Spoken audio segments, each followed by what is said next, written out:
Good evening. This is Brad Gustafson. I'm a longtime friend of Greg and Patty's and an enthusiastic believer in the entire mission of Genesis Diez, Rancho Genesis, and all the rest that they do. I am not an actor gifted at speaking on camera. I am a writer who writes to be read. So tonight I want to simply read for you something I have written for this occasion.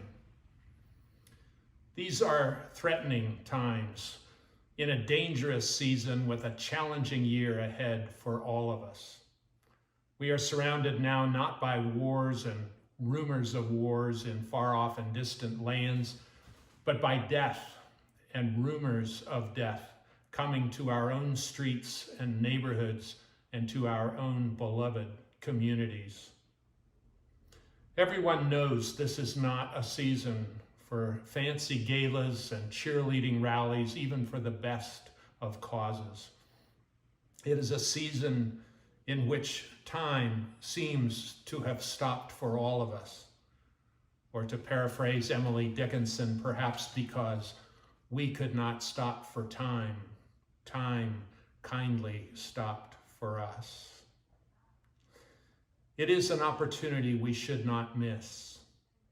A season for stopping ourselves to cherish truth and honest talk with each other. Shared lament about the eternal uncertainties of health and economic life. And above all, summoning one another's hope and courage in the face of the unknown. On this latter note, I've got a question to consider with you tonight around this lovely theme this year of the most vulnerable children of the world being as God's fragile butterflies. In short, I'm wondering if it isn't sometimes our own relatively abundant resources that can also feel fragile as butterflies. What will happen if we just turn our resources loose in the world, just give them away? Will the bread we cast upon the waters truly return, as the scriptures promise, in a meaningful and life-giving way for us? Of course, every journey of love has always been fraught with the same uncertainty. No one knows just how it will all turn out or how long it will take. Some time ago, I was surprised to learn that it takes 4 full generations of monarch butterflies to make their annual migratory journey from the upper United States, Canada, all the way down to southern Mexico, over the winter and then back again in the spring. Meaning that those that first venture to make the trip are the great-grandparents of those butterflies that eventually return. And yet the butterfly population thrives to the aid and delight of all creation. Just because we don't know for sure what will happen doesn't mean that what happens won't be good. I do want to tell you one thing tonight that I do know for sure. When a young, severely disabled girl named Daniela died this past winter in northern Baja California, she did not die alone. I met her a year ago at her home at the Genesis Diez Beautiful Gate Orphanage, and I will never forget her. I don't know why. We talked only with our eyes. But I do know one thing. Daniela suffered greatly, but she did not die unloved. She did not die without hope.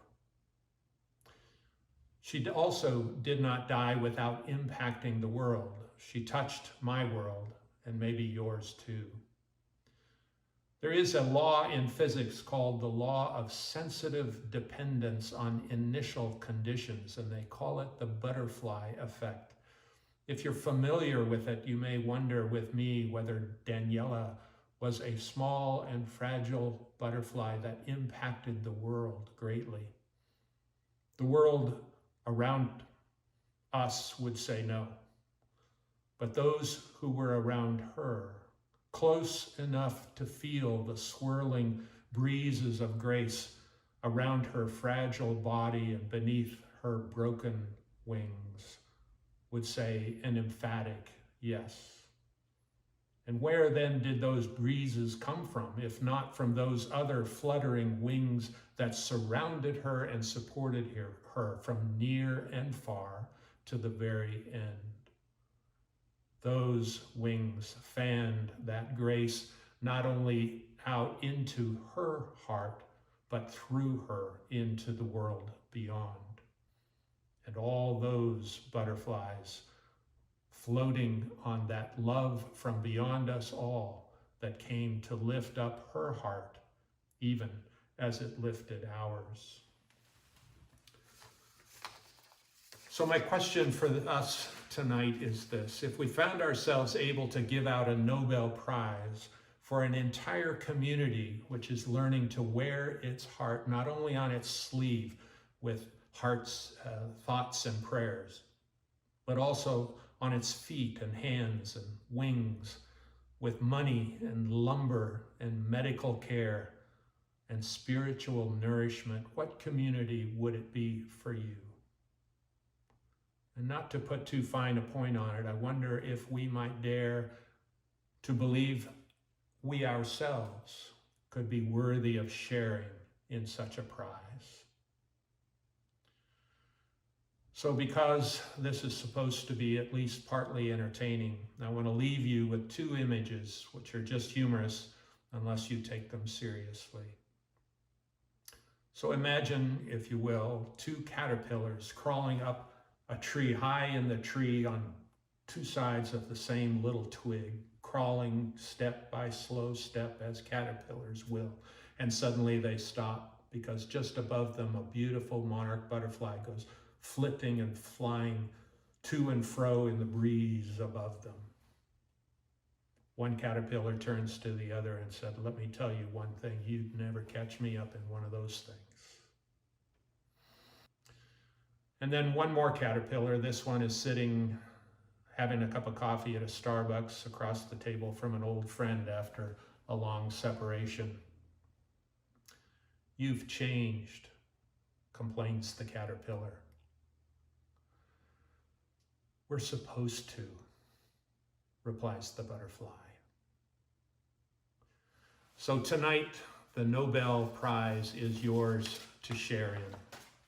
Choose boldly, for we not only change the world over time by loving the world,